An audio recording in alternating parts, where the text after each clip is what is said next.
மக்கள் அநேகருடைய சரித்திரத்தை நான் வாசித்திருக்கிறேன். அதிலே ஒருவரை பற்றி நான் அதிகமாக வாசித்தது உண்டு. அமெரிக்க நாட்டின் குடியரசுத் தலைவராக இருந்த அவர், ரூஸ்வெல்ட் என்று அவருடைய பெயர்.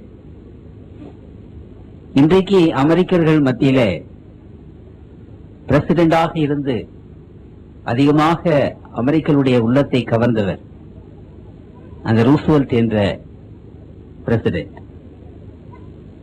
அந்த தலைவரை பற்றி நான் வாசிக்கும் போது ஒரு விசேஷமான ஒரு காரியத்தை நான் வாசித்தேன். அவர் அமெரிக்க நாட்டின் குடியரசுத் தலைவராக இருந்த சமயத்தில் அமெரிக்க நாட்டினுடைய நிலைமை வெகுவாக பாதிக்கப்பட்டிருந்தது. ரஷ்யா நாடு முன்னாலே வந்து கொண்டிருந்தது, சைனா எழும்பி வந்து கொண்டிருந்தது. பக்கத்து தீவுகளிலே கம்யூனிஸ்ட் காஸ்ட்ரோ என்பவர் வந்து அமெரிக்க நாட்டிலே கம்யூனிசத்தை புகுத்த வேண்டும் என்ற ஒரு சூழ்நிலை அங்கே ஏற்பட்டிருந்தது.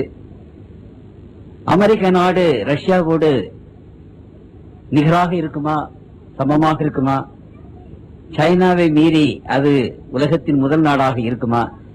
இப்படிப்பட்ட சிக்கலான காலத்தில் பிரசிடென்டாக குடியரசுத் தலைவராக இருந்தவர் ரூஸ்வெல்ட். அந்த மனிதன் அமெரிக்க நாட்டை உருவாக்கி அதை மிகவும் ஸ்திரப்படுத்தி இன்றைக்கு காணும்படியான ஒரு மகா உன்னதமான ஒரு நிலைமையிலே இருக்கும்படியான அஸ்திபாரத்தை போட்டவர் அவர். அவருடைய வாழ்வில் நான் படித்த ஒன்று என்னுடைய உள்ளத்தை அதிகமாக தொட்டது.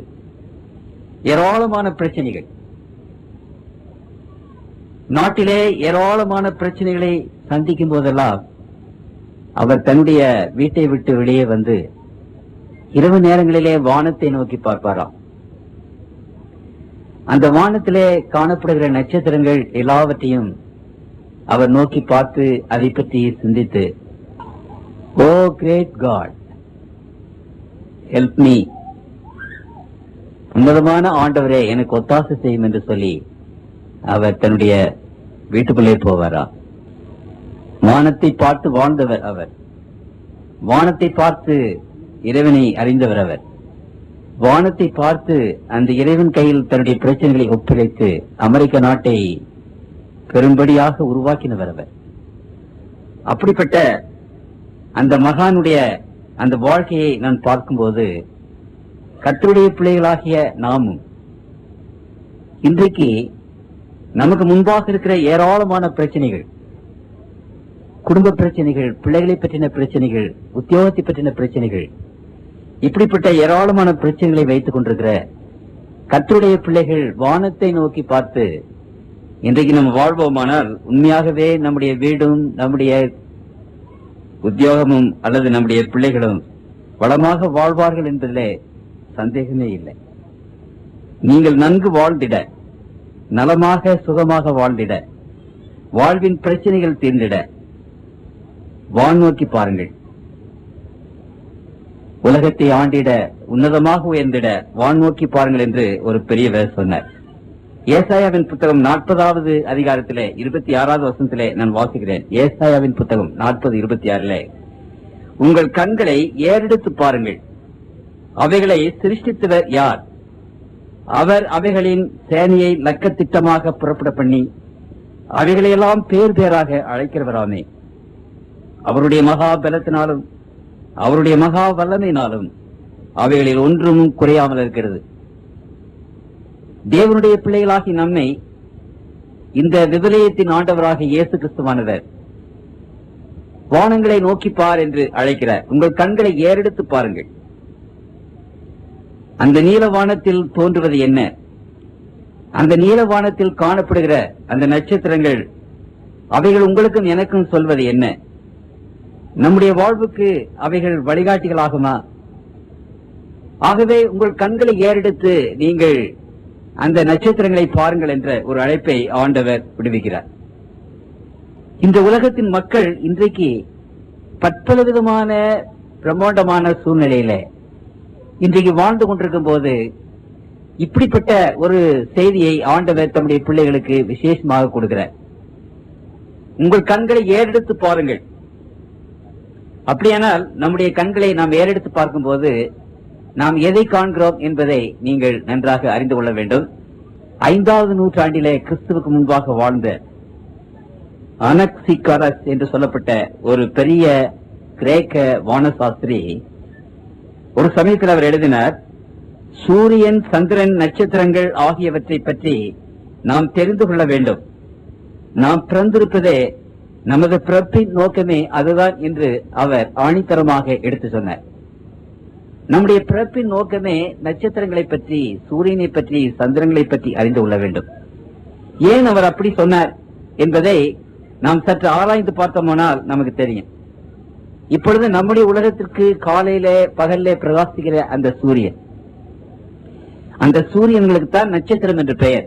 தன்னில் தானே சுய ஒளியை உடைய வான மண்டலங்களிலே காணப்படுகிற அந்த பெரும் பிம்பங்கள், அவைகளுக்கு நட்சத்திரங்கள் அல்லது சூரியன்கள் என்று பெயர்.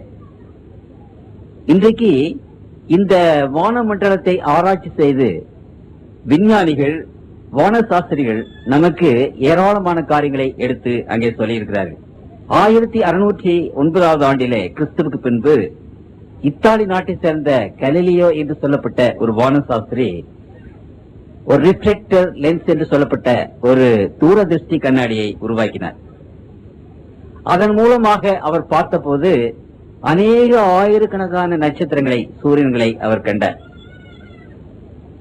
நம்முடைய உலகத்தில் அக்கம் பக்கமாக இருக்கிற அநேக கிரகங்களையும் அவர் பார்த்தார். 1668வது ஆண்டிலே நியூட்டன் என்று சொல்லப்பட்ட அந்த விஞ்ஞானி இன்னொரு பெரிய ஒரு தூரதிருஷ்டி கண்ணாடியை அவர் உண்டாக்கினார். அதற்கு ரிஃப்ளெக்டர் லென்ஸ் என்று பெயர். அதில் அவர் பார்த்தபோது இன்னும் அதிகமான நட்சத்திரங்களையும், சந்திரன்களையும், சூரியன்களையும் அவர் கண்டார். 1937வது ஆண்டிலே குரோட்டி ராபர்ட் என்று சொல்லப்பட்ட அமெரிக்க நாட்டை சேர்ந்த அவர் ரேடியோ டெலிஸ்கோப் என்ற ஒரு டெலிஸ்கோப்பை அவர் உண்டாக்கினார்.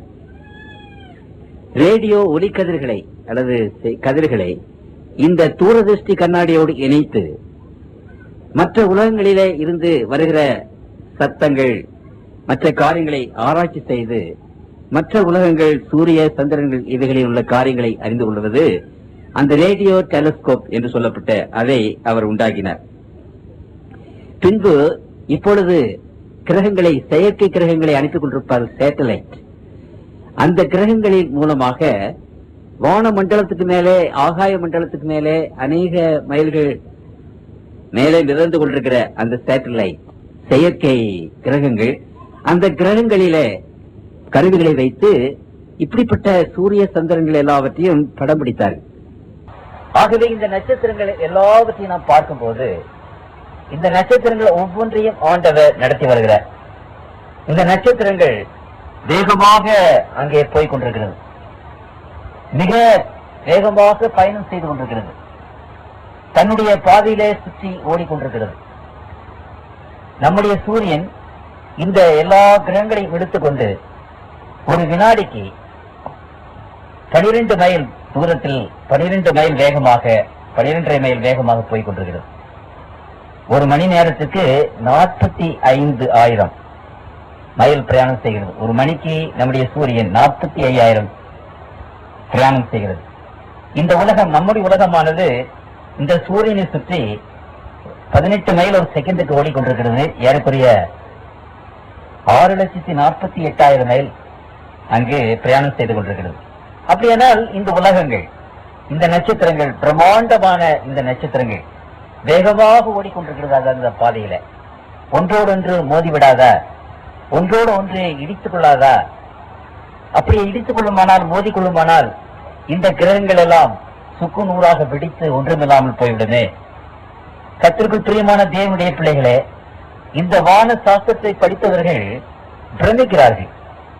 இத்தனை உலகங்களா, இத்தனை சூரியன்களா, இத்தனை சந்திரன்களா? சில யூரியன்கள் எவ்வளவு பெரிதாக பிரமோட்டமாக இருக்கிறது. இவர்கள் எல்லாவற்றையும் பார்த்து அவர்கள் பிரமித்து, இப்படிப்பட்டவைகள் எல்லாம் எப்படி வந்தது? இப்படிப்பட்டவைகளை யார் தாங்குகிறார்கள்? யார் நடத்துகிறார்கள்? யார் காப்பாற்றுகிறார்கள்? என்ற ஒரு பெரிய கேள்வியை இந்த வானசாஸ்திரிகள் நமக்கு முன்பாக வைக்கிறார்கள். இன்றைக்கு மனிதன் ஓரளவு படித்து விட்டு கடவுள் இல்லை என்று சொல்லுகிறார். காக்கரின் என்று சொல்லப்பட்ட அந்த முதலாவதாக ரஷ்யா இந்த செயற்கை கிரகத்துல பறந்து வந்த அந்த மனிதன் கீழே வந்தவுடனே கொக்கரித்தான், சிரித்தான். நான் வானமண்டலத்திலே அங்கே மிதந்தேன், அங்கே ஆண்டவரை காணவில்லை, கடவுளை காணவில்லை என்று அவர் சொன்னார். இப்படி கடவுள் இல்லை என்ற ஒரு தத்துவத்தை இந்த உலகத்தில் கொண்டு வந்து கொண்டிருக்கிறார்கள். ஆனால் இன்றைக்கு இந்த வானமண்டலத்தை ஆராய்ச்சி செய்கிற இந்த ஆராய்ச்சியில நாம் என்ன பார்க்கிறோம் என்று சொன்னால், இந்த கோடான கோடி நட்சத்திரங்கள் இவைகள் எல்லாவற்றையும் உண்டாக்கினது யார்?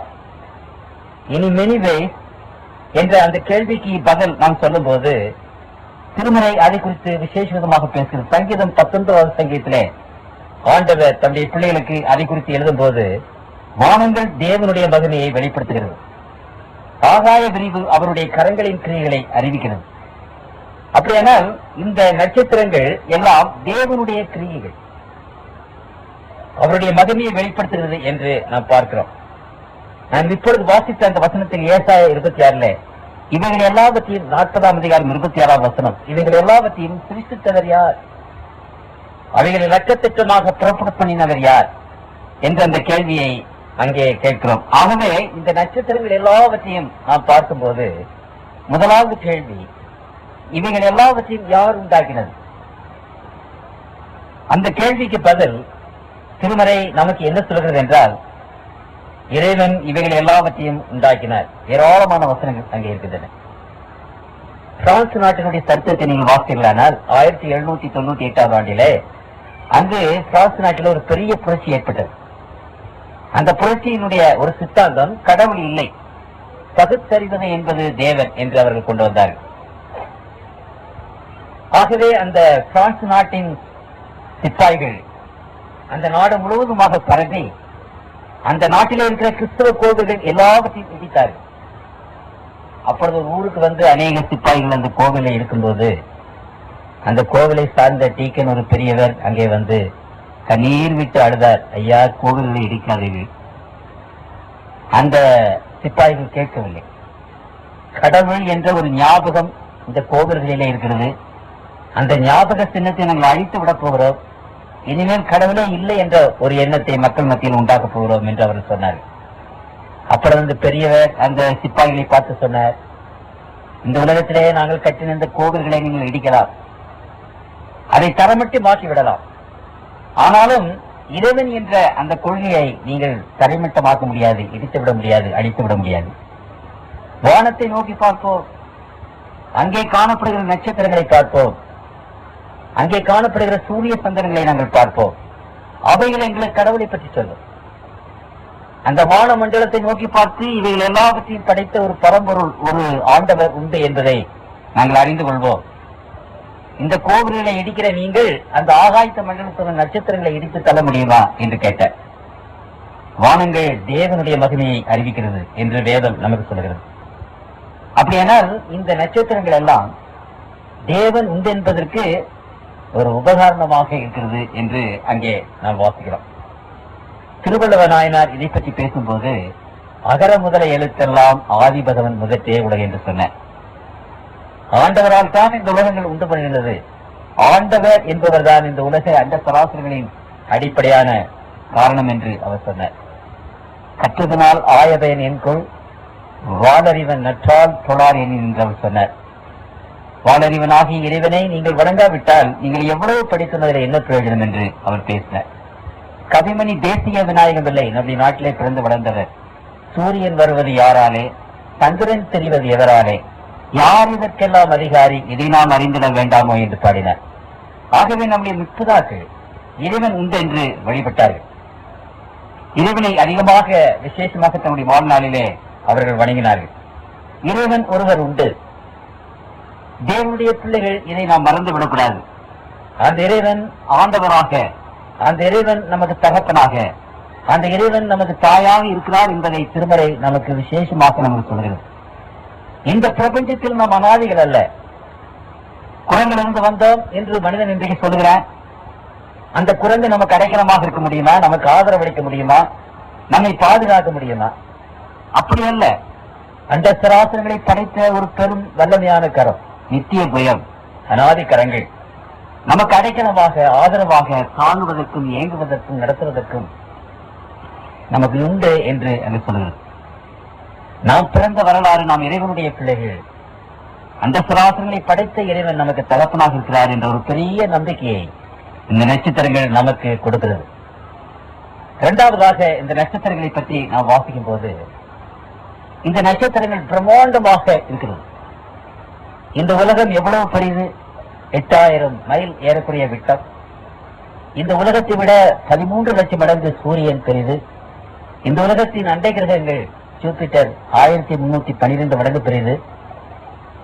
அங்கே சனி என்ற கிரகம் 94 மடங்கு பெரிது. இவர்கள் எல்லாவற்றையும் பார்க்கும்போது, மனிதனே, நீயும் நானும் யார்? சங்கீதத்திலே ஆண்டவர் சங்கீதக்காரன் ஒரு விசேஷமான ஒரு கேள்வி கேட்கிறார். 8வது சங்கீதத்திலே அதை குறித்து நாம் வாசிக்கிறோம். 4வது வசனம், மனுஷனை நீர் நினைப்பதற்கும் மனுஷகுமாரனை நீர் விசாரிக்கிறதுக்கும் அவன் ஏமாத்திரம்.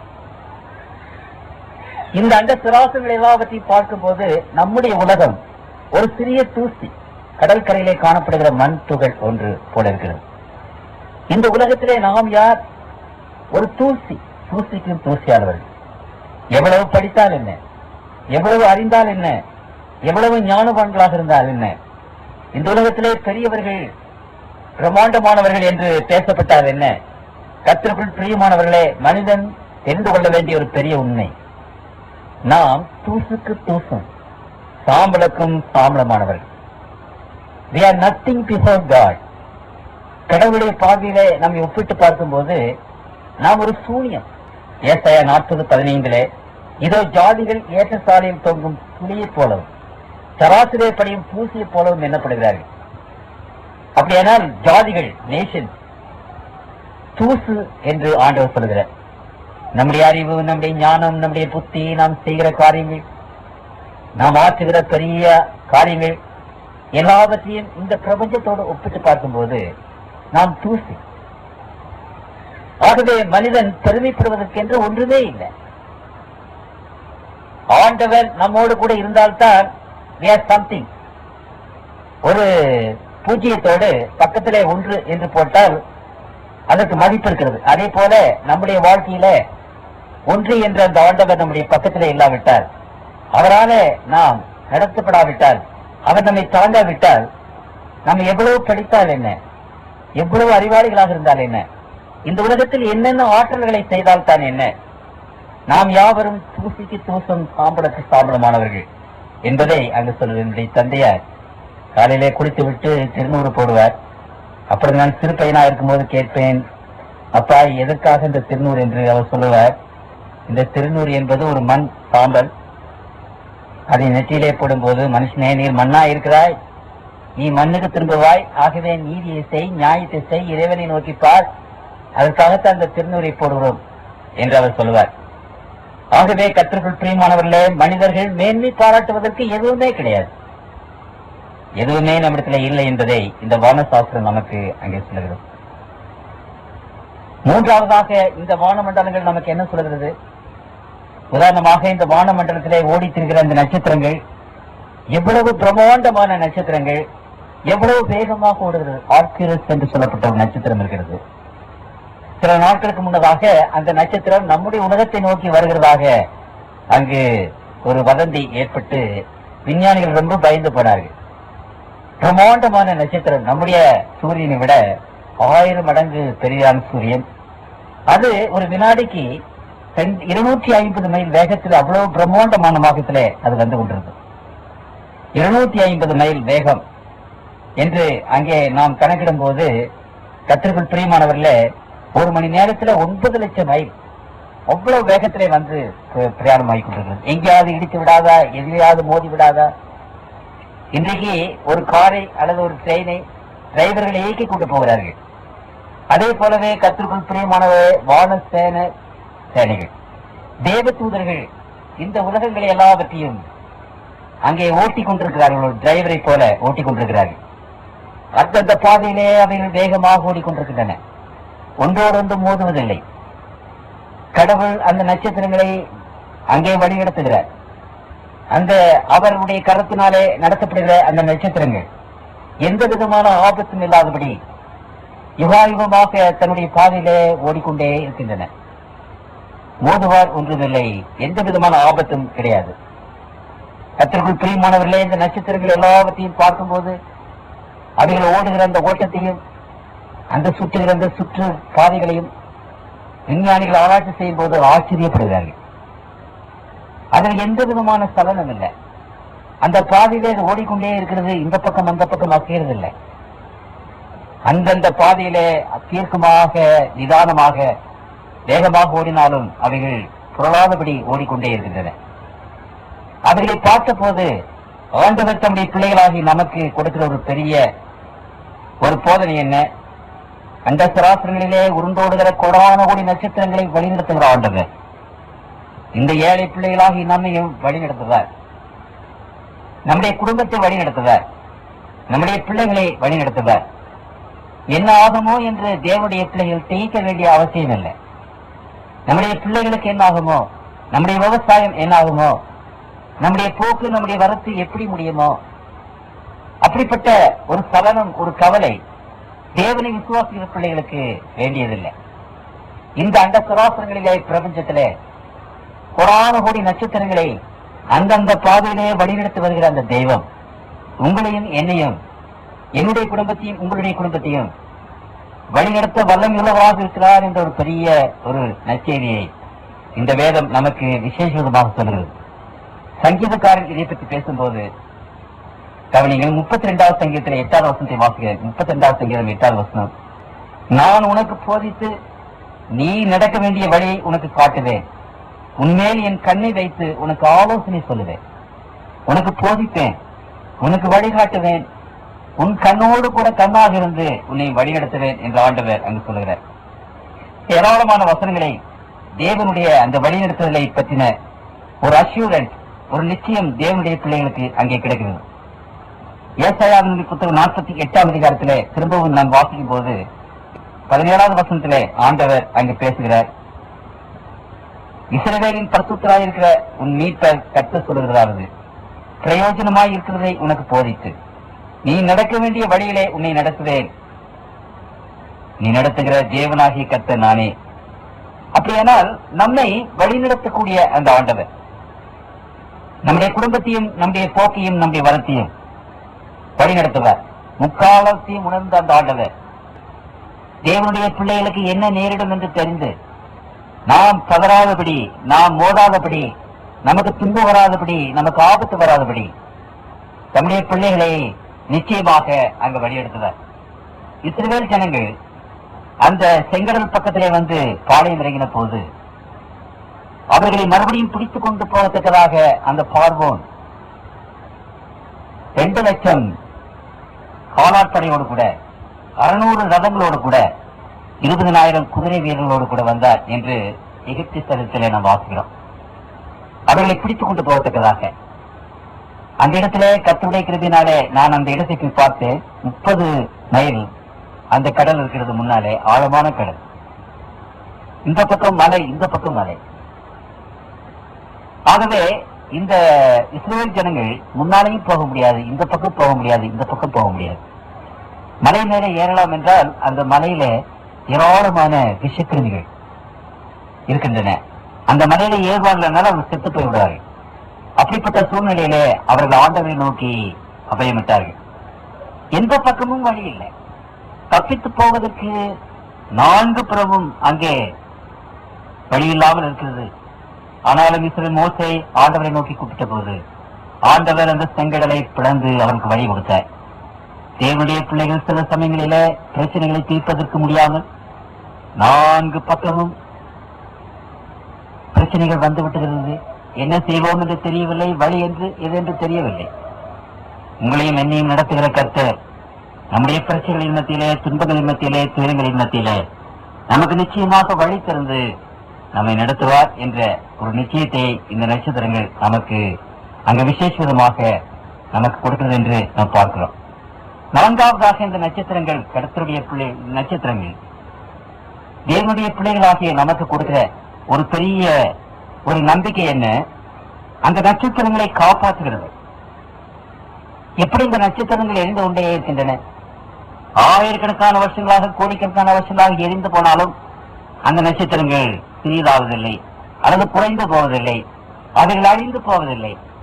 அப்படியானால் எப்படி, எந்த எண்ணெயை ஆண்டவர் அந்த நட்சத்திரங்களை கொடுக்கிறார்? எப்படி நட்சத்திரங்களை போஷிக்கிறார்? எப்படி அந்த நட்சத்திரங்களை அங்கே தாங்குகிறார் என்று அந்த காரியத்தை ஆராய்ச்சி செய்து பார்க்கும்போது அது மிகவும் ஆச்சரியமாக இருக்கிறது. அந்த நட்சத்திரங்களை நாம் நோக்கும் போது ஆண்டவர் உங்களுக்கும் எனக்கும் கொடுக்கிற ஒரு விசேஷமான நம்பிக்கை. ஆகாயத்து பட்சிகளை கவனித்து பாருங்கள். அவைகள் விதைக்கிறதும் இல்லை, அறுக்கிறதும் இல்லை, களஞ்சியங்களில் சேர்த்து வைக்கிறதும் இல்லை. அவைகளையும் உங்கள் பரமபிதா பிழைப்பூட்டுகிறார். அவைகளை பார்க்கலும் நீங்கள் விசேஷமானவர்கள் அல்லவா? இந்த அண்ட சராசரங்களிலே உருண்டோடுகிற எத்தனையோ சூரியன்களை பார்க்கலாம், சந்திரங்களை பார்க்கலாம். ஆண்டவர் உங்களை மிகவும் விசேஷமாக வைத்திருக்கிறார் என்று வேதம் அங்கே சொல்கிறது. காகங்களை போஷிக்கிற கடவுள், மிருகங்களை போஷிக்கிற கடவுள் உங்களை போஷிக்க மாட்டாரா? ஆகவே கர்த்தர் தம்முடைய பிள்ளைகளாகிய நமக்கு இப்படிப்பட்ட விசேஷமான ஒரு போஷிப்பை நம்மை தாங்கி ஏந்தி நடத்துகிறதை குறித்த வேதம் நமக்கு அங்கே சொல்லுகிறது. 1 பேதுரு புத்தகம் 5ஆம் அதிகாரம் 7ஆம் வசனத்திலே வாசிக்கிறேன். 1 பேதுரு 5:7 அவர் உங்களை விசாரிக்கிறதானபடியால் உங்கள் கவலைகளை எல்லாம் அவர் மேல் வைத்து விடுங்கள். எந்த விதமான கவலைகளாக இருந்தாலும் சரி, எப்படிப்பட்ட பாரமாக இருந்தாலும் சரி, நம்முடைய கவலைகளையும் பாரங்களையும் நம்முடைய தோளின் மேலே சுமக்காமல் அதை இறைவனிடத்திலே விட்டு விடுங்கள். வருத்தப்பட்டு பாரம் சுமக்கிறவர்களே, நீங்கள் எல்லாரும் என்னிடத்திலே வாருங்கள், நான் உங்களுக்கு இளைப்பாறுதல் தருவேன். இந்த அண்ட சராசரத்திலே அப்படி ஒரு இன்விடேஷன், ஒரு அழைப்பு கர்த்தருக்குள் பிரியமானவர்களே வேற எங்கும் வருவதில்லை.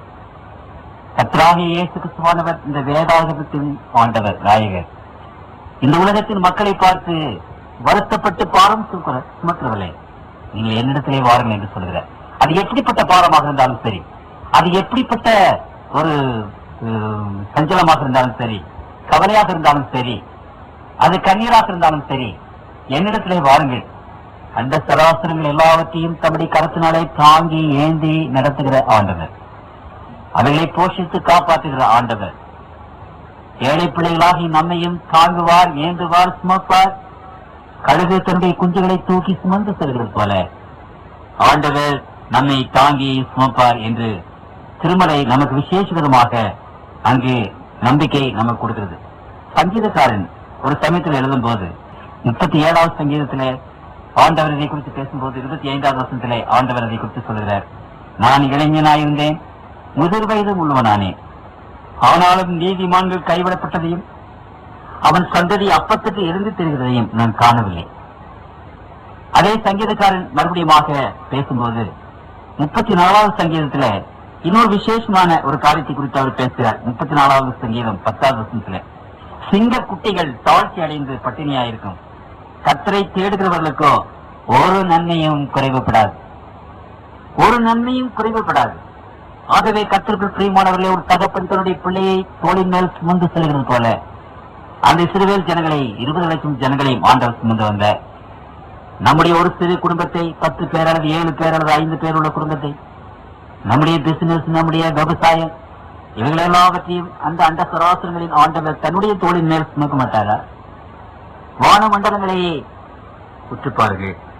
அந்த நட்சத்திரங்கள் நமக்கு சொல்லுகிற இன்னொரு விசேஷமான காரியம், இந்த கோடான கோடி நட்சத்திரங்கள் உலகத்திலே இந்த பிரபஞ்சத்திலே ஓடிக்கொண்டிருக்கும் போது, வேகமாக ஓடிக்கொண்டிருக்கும் போது, கர்த்தருக்குள் பிரியமானவர்களே, ஒன்றோடொன்றது மோதுவதில்லை. ஆண்டவர் அவைகளை காப்பாற்றுகிறார். எந்த விதமான விபத்தும், எந்த விதமான ஆபத்தும் அந்த நட்சத்திரங்களுக்கோ கிரகங்களுக்கோ ஏற்படுவதில்லை. நம்முடைய உலகத்தை சுற்றி 22 கிலோமீட்டர்ல இருந்து 32 கிலோமீட்டர் வரைக்கும் ஓசோன் ஜோன் என்று சொல்லப்பட்ட லேயர் ஒன்றை ஆண்டவர் வைத்திருக்கிறார் இயற்கையாக. அது மற்ற இடங்களில் இருந்து காஸ்மிக், அந்த பிரபஞ்சத்திலே இருந்து வருகிற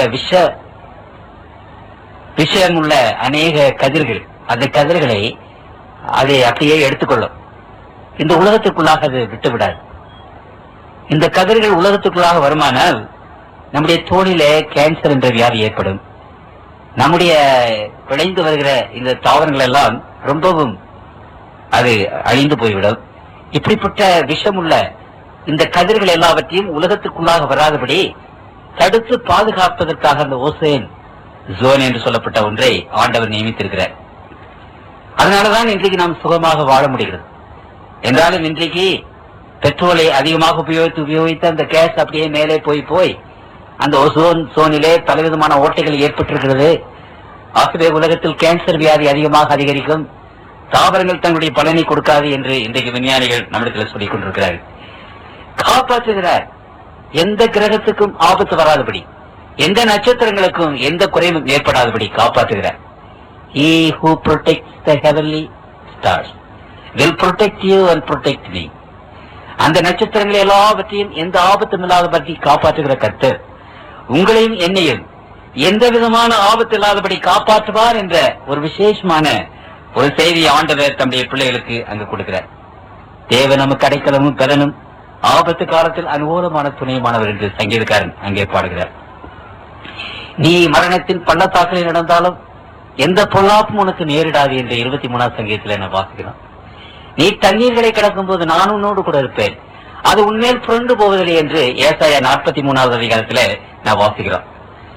தண்ணீரோ அல்லது சூரியனோ அல்லது சந்திரனோ அல்லது மின்சாரமோ இந்த உலகத்தின் எந்த விதமான சக்திகளும் தேவனுடைய பிள்ளைகளை தொடாது என்று ஆண்டவர் தம்முடைய பிள்ளைகளுக்கு அது விசேஷ விதமாக அங்கு சொல்லுகிறார்.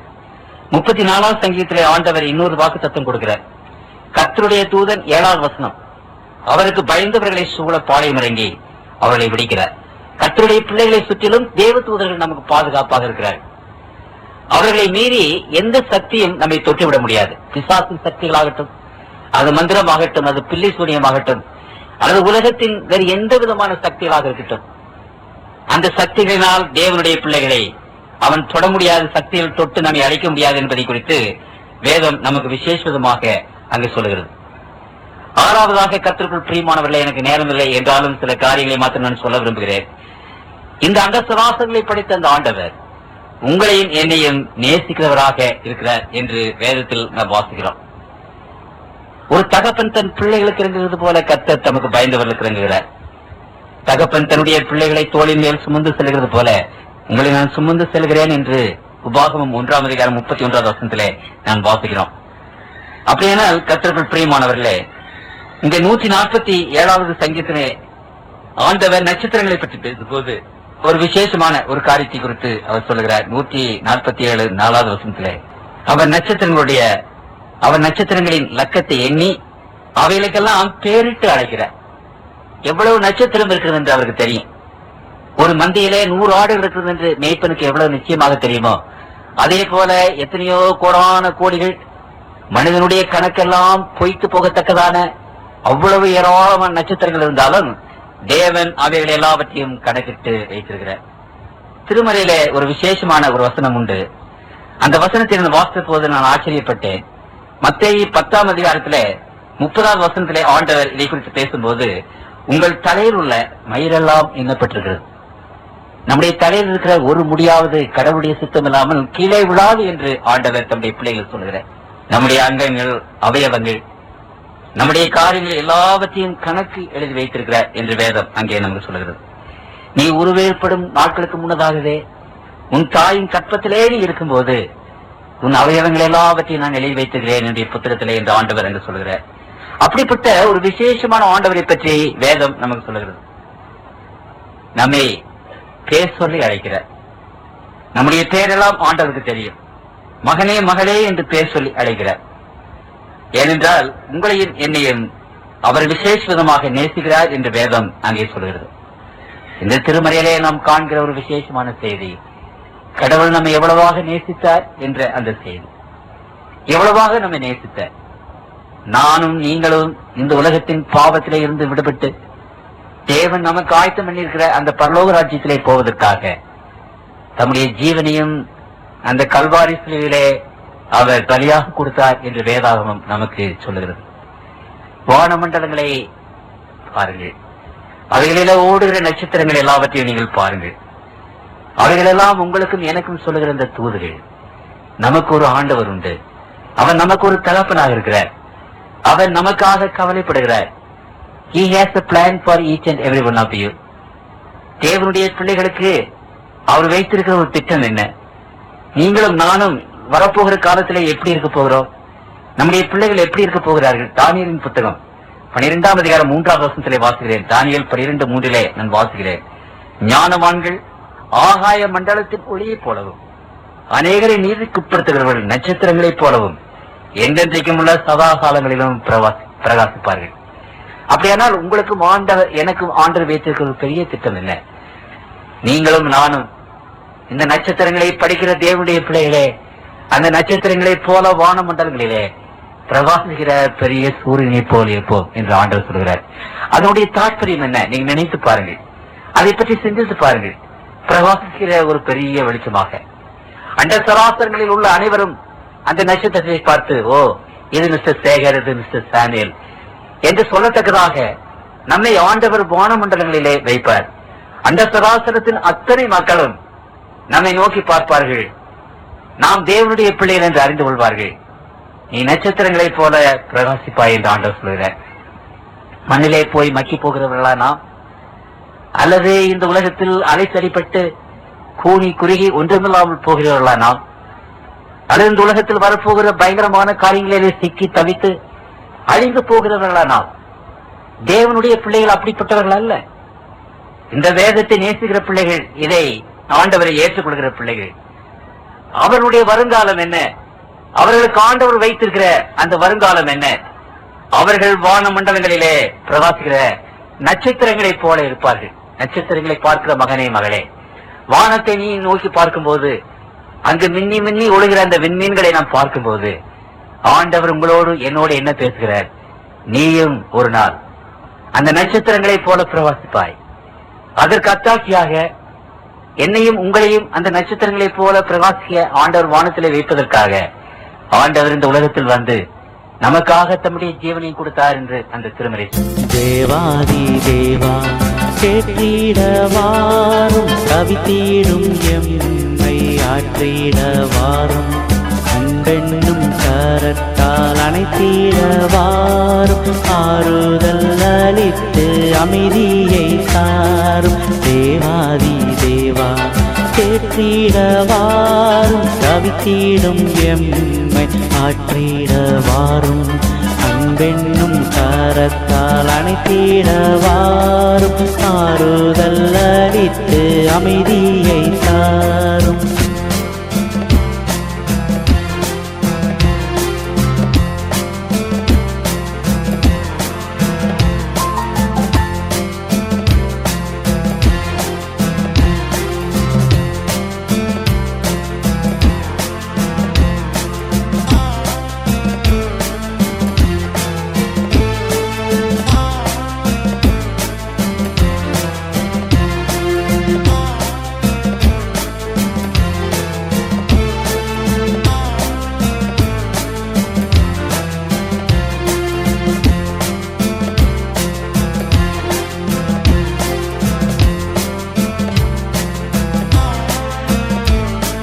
கண்ணலம் மறந்தார் கரணியை நினைத்தார், தேவனே உம்மன்பை தைரியமாய் பகர்ந்தார். உணர்வீனில் நண்பர், உதவியில் அன்பர், உண்மைக்காய் வாழ்ந்திட்ட உறுதியில் தலைவர். கண்ணலம் மறந்தார் கரணியை நினைத்தார், தேவனே உம்மன்பை தைரியமாய் பகர்ந்தார். உணர்வீனில் உதவியில் அன்பர், உண்மைக்காய் வாழ்ந்திட்ட உறுதியில் தலைவர். தேவாதி தேவா கேட்டிடவாரும், கவித்தீடும் எம்மை ஆற்றிடவாரும், அன்பெண்ணும் கரத்தால் அணைத்திடவாரும், ஆறுதல் அளித்து அமைதியை தாரும். தேவாதி தேவா கேட்டிடவாரும், கவித்தீடும் எம்மை ஆற்றிடவாரும், அன்பெண்ணும் கரத்தால் அணைத்திடவாரும், ஆறுதல் அளித்து அமைதியை தாரும்.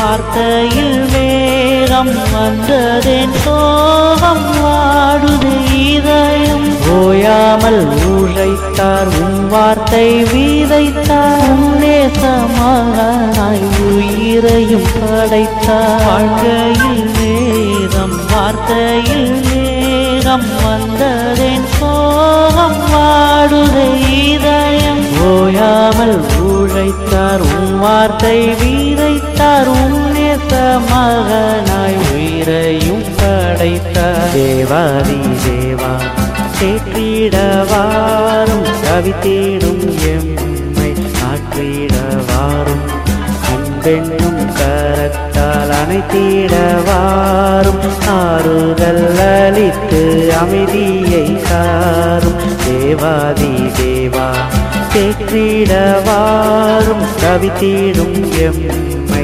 ஆற்றிடவாரும் அன்பெண்ணும் கரத்தால் அணைத்திடவாரும் ஆறுதல் அளித்து அமைதியை தாரும்